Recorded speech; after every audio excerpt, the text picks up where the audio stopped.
Well, I found a cool spot to start today's video. Made our way up to the flag stand here at the Skagit Speedway, and you have a beautiful look at the surface and the facility here in Burlington, Washington. So here's a quick rundown on tonight's finale. $26,000 to the winner, and it's basically a standard Outlaw show. Even though we had a Thursday and Friday show here at Skagit, none of that affects where we're gonna start today.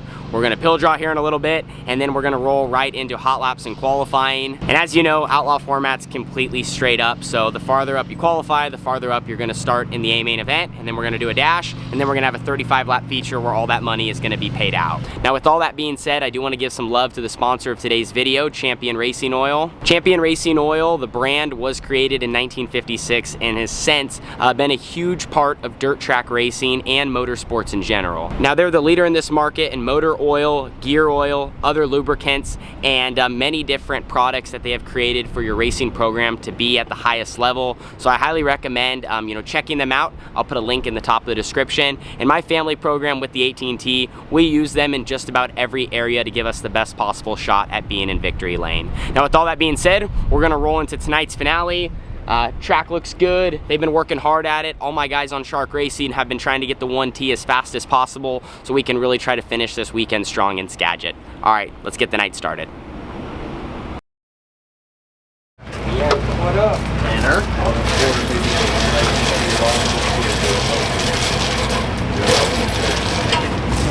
41. 41, dang, you're killing me. Yep.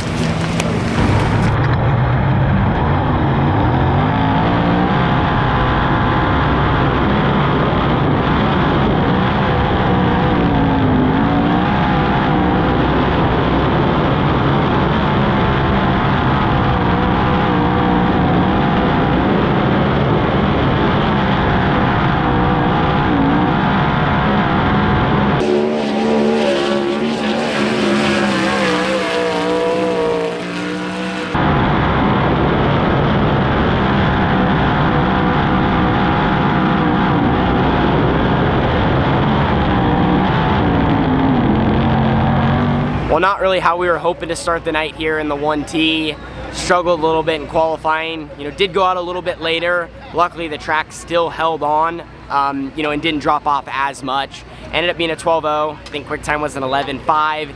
And, realistically with where we went, I think we could have been an 11.7 or an 11.8, which means we were about 2 or 3 tenths off. Both laps didn't feel bad. I kind of struggled a little bit in 1 and 2. There's a little grip off just because of how the shade hits that corner, and the moisture just tends to stay as the night goes on because the billboards and that wall.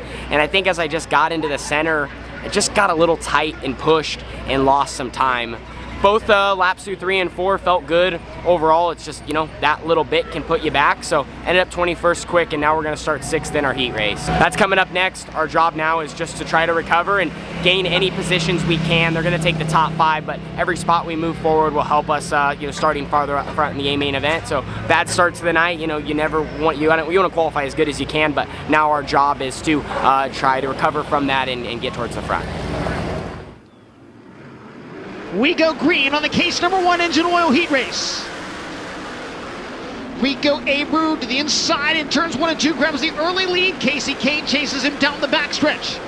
Side by side for 3rd on the inside of the racetrack. Tanner Holmes takes it away from David Gravel. Gravel trying to come back out on the low side, but Holmes down low to take the line away. Gravel running 4th, and right now it's Greg Hamilton in that 5th and final transfer spot. Now Gravel to the inside of Tanner Holmes. Slide job attempted in 3 and 4, unsuccessful in the bid. Gravel back to the bottom of the racetrack in turns 1 and 2, fighting tooth and nail with the Shark Racing 1T for 3rd. Gravel back into the 3rd spot as they reach turn 3. Tanner Holmes has the inside lane into turn 1, but now Gravel turns to the left to take that bottom groove away. This time by halfway home for your race leader, Rico Abreu. Casey Kane 2nd, David Gravel 3rd, Tanner Holmes in 4th, and Greg Hamilton still occupying the 5th and final transfer position. He'd like to make it number 6 tonight, worth $26,000. He's working his final lap here in the case number 1 engine oil heat race. Checker flag in the air. Rico Abreu gets the win. 2nd will go to Casey Kane. Gravel 3rd. Tanner Holmes in 4th, and Greg Hamilton comes home 5th. Well, I told you our job was to recover and the 1T looked pretty sporty there in that heat race. Should have went 6th to 3rd. Got a really good start, you know, put our car in a great spot through turn 1 and 2, and actually came off the backstretch in 3rd, and then held it for 2 or 3 laps, and then just gave it up and ended up finishing 4th after gravel got back by. The main thing is my car felt maneuverable. I immediately got a good jump on the top, cut to the bottom, ran good down there, ran good on the top. I think if I could have just maybe had a little bit better laps early, I could have put some distance in between, you know, myself and the rest of the cars behind me. I just kind of was in defense mode since I just snuck by, and then I ran the bottom, kind of slid through the bottom, ended up in the middle, and was just trying to carry as much momentum, keep my wheels spinning, and then figure out what line to go as I'm trying to watch the cars in front of me and, you know, race around the cars around me, as we were the first teed and they had just kind of worked the track a little bit. So overall, glad that we gained those 2 positions. That's not always easy in heat race action, as it's just difficult to pass, but we made it happen and improved our starting position here for the same main event. We'll see where we line up after everyone finishes.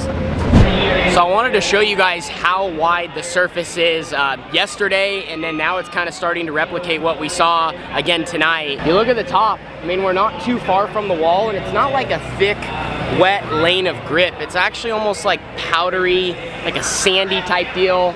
And then on the bottom, they just went and reworked it to try to bring a little grip back. But yeah, really, you know, actually, I think I'm liking this Skagit Speedway. Like I said, I like when this surface slows down, kind of forms 2 ways. Guys still make the middle work here and there as material moves around. And as it pushes closer and closer to the fence, which it doesn't have, you know, much more to go, it does bring in that middle lane where you can almost like dime in the corner, or you can just find your way, you know, sliding through it and catching grip off the top. It just brings in a different level of racing that this place doesn't see when it stays really, really fast. Anyway, feature will be up here in probably a little over an hour as the sun sets. We're gonna be rolling off for from 13th, and there's $26,000 on the line.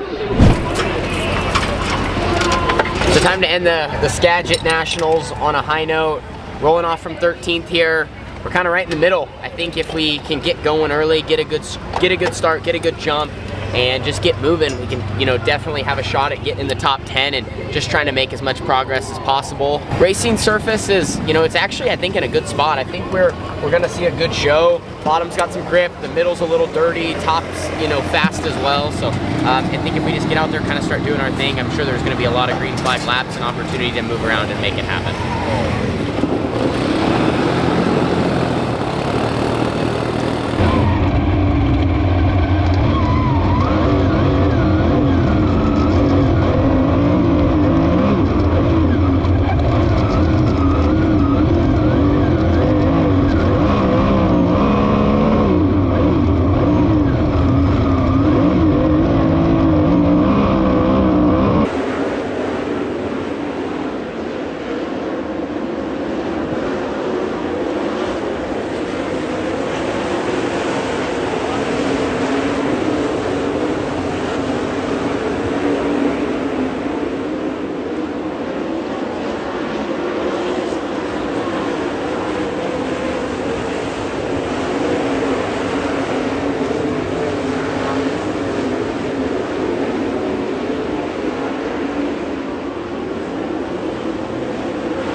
I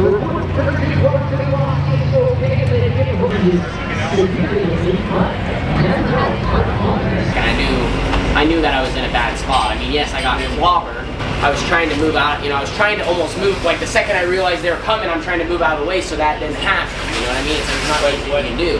All right, so bad ending to the night. We were rolling rolling good, started 13th. I think maybe we were running 11th in that area. I mean, we passed a couple cars early, but you know, a lot of guys were kind of just fighting for the inside. I don't know what they were doing up front. I was trying to kind of watch ahead and then at the same time move around. Like I tried to make the top work, never really went anywhere, kind of stayed really even with Macedo the whole time. So, you know, kind of no matter where I went, I didn't feel like I lost ground, but it did start to get dirtier and dirtier as the race went on. And then had a yellow on lap 23 and it was a double foul restart. And I'm like, all right, I know this is gonna cause some mayhem. And I knew what I needed to do, and I fired good, but I caught the berm and it shoved me across the track, and then that just kind of let the door open for people to you know, bonsai it in, basically. I knew right when that happened that I was probably going to be in trouble and things weren't going to end good, and I just got the left front clobbered there. Luckily, no one else hit me, and even though I was spinning in front of traffic, it just really unfortunate because, you know, we were maybe looking at a top 10 run, or you never know. I actually thought we were going to be better after that yellow because the track was going to clean off, and then I was going to try to move to the high side, move around once we got going, but unfortunately we didn't even get the opportunity. Just super frustrating because, like I said, we had a good run going, and just a little incident on the restart when everyone's bunched up just causes mayhem. Well, a disappointing finish to what I thought was going to be a pretty solid run at the Skagit Speedway for the $26,000 to win finale. Sitting down now, finally kind of a chance to process it all and just think back on, you know, what could have went different, what could I have done better. I always try to look at situations on how could I have not been in the spot that I was, how could I have been farther ahead, what would have changed the outcome. So I started 13th. I think I passed one car early on and was running 12th. And then we ended up doing about a little over 20 laps green. And, you know, I was kind of trying to move. I was running the bottom mainly. A lot of guys around me were running the bottom, and all the cars in front of me that kind of moved up weren't really making a lot of progress. I tried to jump up, never really made any progress. So I kind of just assumed that everyone was kind of running around the berm, like literally two wheels on it, just trying to get your right rear in the little bit of grip that was down there. So I was right behind Macedo and Jason Sowald. Lap 23, we had a red flag, which bumped me up another spot. I was in 11th, and then we had a double foul restart. Now on that double foul restart, I was on the inside, and so I knew I just needed to hit the bottom into turn one. That was my game plan. Well, I never even really got a chance to get to there. I screwed up in the center of 3 and 4 when we took off. I kind of just got going too soon, caught the berm, and it pushed me up. I wasn't as low on the straightaway to block the cars behind me, so I kind of ended up in no man's land in the slick. And right away, I just was like, I'm in trouble. Like, this is not going to be good. Sure enough, the car behind me, we went 3 wide. I had a car on my outside. I was sandwiched, and I was trying to get out of the way because a right rear will beat a left front all day long. And sure enough, that's what happened. And then luckily, no one hit me from behind, and I kind of just spun to a stop and then was able to head to the work area. So although all that into turn one maybe was avoidable, I did not put myself in a good position. You know, when you're racing with the Outlaws, if you do something like I did, you know, you're going to get eaten alive by your competition. So just like if I was in a spot, I would, you know, you got to be aggressive and you're eating your competitors alive as they make mistakes. Anyway, just a bad deal. Big thanks to everyone that helped in the work area, try to get me back out. But unfortunately, the damage was pretty severe, and I tried to just finish, but got back out there, and, you know, it was not going to work. The car was basically undrivable, and the last thing I want to do is crash these guys' equipment, and they don't want that either. So I wish I could do it all over again, but sometimes, I mean, like we've kind of been saying, that's just how the tour goes. You know, you have your highs and lows, and keep working hard. Shark Racing, these guys, you know, gave us good cars this weekend. I think that we just got caught being a little bit behind early, and when you're trying to catch up from, you know, qualifying that deep, it's just, it's a long night, even when you do your job to recover. So with all that, wraps up the Sage Fruit Skagit Nationals. We will now continue to cruise through the rest of the season. Super proud to be a part of this team, and very thankful for the support from our partners, Smith Titanium, DMI, Pels Tire Service in Loe, and then also Bobby, Tyler, Blake. My younger sister Carly was crewing on the car too, and then Blaine. Great people around me, and it's just yeah, we're gonna keep chugging along and making the most of this opportunity. It's cool to be a part of Shark Racing, and like I said, just have awesome people in my corner. So see you guys all in the next one.